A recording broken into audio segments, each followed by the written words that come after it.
मित्रों, आज हम शुरू कर रहे हैं एक एपिक हिस्टोरिकल जर्नी, एक ऐसी कहानी जिसने भारत के इतिहास को हमेशा हमेशा के लिए बदल दिया। आज का सवाल वही है जो हर किसी के मन में आता है। Who were the Mughals? Where did they come from? What was their real origin? इतिहास की किताबों में हम अक्सर पढ़ते हैं मुगल डायनेस्टी 1526 से 1857 एक पावरफुल एम्पायर था जिसने भारत के विशाल भूभाग को केंद्रित करके राजनीति, संस्कृति, कला और धर्म की धारा बदल दी। लेकिन असली सवाल है, ये लोग कहां से आए थे? इससे पहले आपको पता होना चाहिए कि मुगल किसी साधारण परिवार से नहीं थे। उनका एंसेस्ट्रल चेन दो सबसे महान विजेताओं से जुड़ा था। चंगेज खान, पूरी तरह से सेंट्रल एशियन कॉन्करर; तैमूर, एक वॉरियर जिसने लगभग आधी दुनिया को हिला दिया था। मुगलों की सबसे बड़ी पहचान यही थी कि उनका खून इन दोनों वर्ल्ड कॉन्करर्स से मिला हुआ था। टैमरलेन का वंश और चंगेज खान का रक्त, ये कॉम्बिनेशन ही मुगल वंश की पहचान बना। तो जब हम बाबर की कहानी सुनते हैं तो दरअसल हम एक ऐसे आदमी की कहानी सुन रहे होते हैं जिसमें तैमूर का सैन्य अनुशासन और चंगेज खान का ब्रूट करेज दौड़ रहा था। बाबर यानी ज़हीरुद्दीन मोहम्मद बाबर का जन्म 1483 में फरगाना वैली में हुआ था। फरगाना उस वक्त एक छोटा सा किंगडम था, लेकिन उसकी स्ट्रेटेजिक लोकेशन बहुत महत्वपूर्ण थी। पास में था समरकंद, वो शहर जिसे the jewel of central Asia कहा जाता था। बाबर की सबसे बड़ी चाइल्डहुड ड्रीम यही थी, समरकंद पर शासन। और सोचिए, एक छोटा सा 12-13 साल का किशोर बाबर, जिसने अपने बचपन से ही यह सपना देख लिया था कि वो समरकंद और उससे आगे की दुनिया जीत कर दिखाएगा। अब यहां पर कहानी ड्रामेटिक हो जाती है, क्योंकि बाबर को शुरुआत मिली भी तो हार से। 1497 में बाबर पहली बार समरकंद को जीतने में सफल हुआ, लेकिन किस्मत इतनी बेवफा थी कि उसकी अपनी जमीन फरगाना उसी दौरान खो बैठा। अब सोचिए, एक नौजवान लड़का, हाथ में था समरकंद जैसा ड्रीम सिटी, लेकिन अपना घर ही छिन गया। This duality of success and failure defined Babar's early life. जैसे जैसे बाबर सेंट्रल एशिया की पॉलिटिक्स में हारता रहा, उसके सामने हर बार एक बहुत बड़ी अपॉर्चुनिटी आती रही।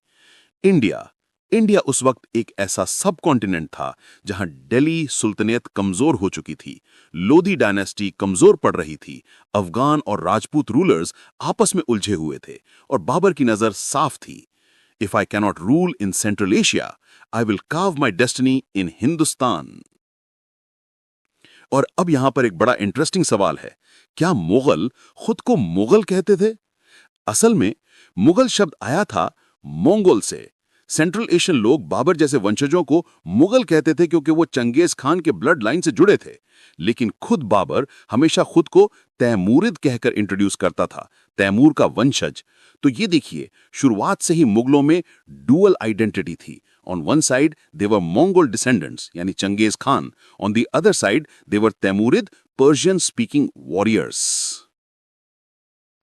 यहीं से मुगल आइडेंटिटी को उसकी असली शेप मिलती है। सेंट्रल एशिया से निकले ये योद्धा सिर्फ लड़ने वाले बारबेरिक लोग नहीं थे, इनके साथ आया था Persian culture, literature, architecture, poetry and lifestyle.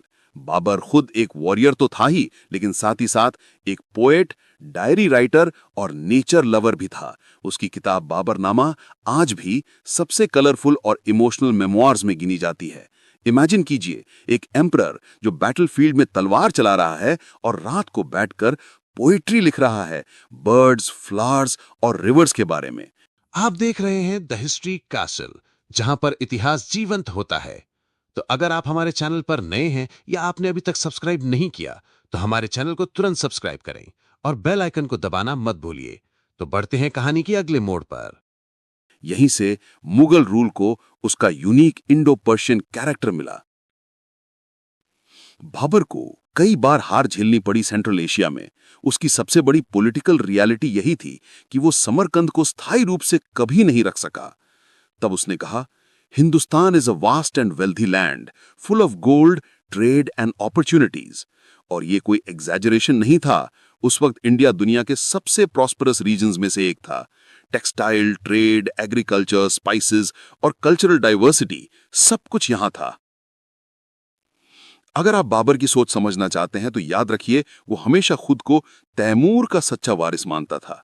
Taimur ने दिल्ली को 1398 में लूटा था और बाबर हमेशा ये सोचता था कि अब उसकी बारी है उस विरासत को नए अंदाज में बनाने की। यानी कॉन्क्वेस्ट ऑफ इंडिया सिर्फ एक प्रैक्टिकल स्टेप नहीं था, ये एक एंसेस्ट्रल ड्रीम था, एक साइकोलॉजिकल मिशन था।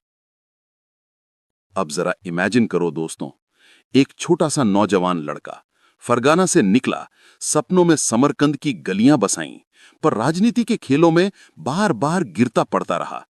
आखिर उसने सोचा, why not India? This is the land of fortune, this is where destiny weights.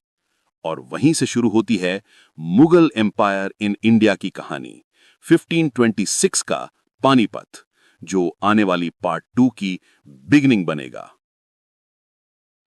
तो दोस्तों, यही था हमारा पहला episodic journey from Timur to Babur, the ancestral chain of the Mughals. आज हमने समझा मुगल नाम कहां से आया, उनका सेंट्रल एशियन ओरिजिन क्या था, बाबर की शुरुआती हार जीत और क्यों उसने इंडिया की ओर नजर डाली। This was not just the story of a dynasty, it was the story of a dream, an identity crisis and a destiny waiting to be fulfilled. मिलते हैं मुगल डायनेस्टी के अगले पार्ट में। तब तक के लिए जय हिंद, जय भारत और हां, धन्यवाद। तो दोस्तों, अगर आपको ये ऐतिहासिक यात्रा पसंद आई हो तो इस वीडियो को लाइक करें, नीचे कमेंट करके बताएं आपको कैसा लगा और अपने दोस्तों व परिवार के साथ शेयर जरूर करें ताकि हमारा इतिहास हर घर तक पहुंचे। आपके एक एक लाइक और कमेंट से हमें नई कहानियां लाने की प्रेरणा मिलती है। हम फिर मिलेंगे द हिस्ट्री कैसल पर एक और रोचक और प्रेरणादायक किस्से के साथ। तब तक मुस्कुराते रहिए, सीखते रहिए, अपने अतीत से जुड़िए और गर्व से कहिए, हम भारतीय हैं और हमारा इतिहास महान है। जय हिंद, जय भारत, धन्यवाद।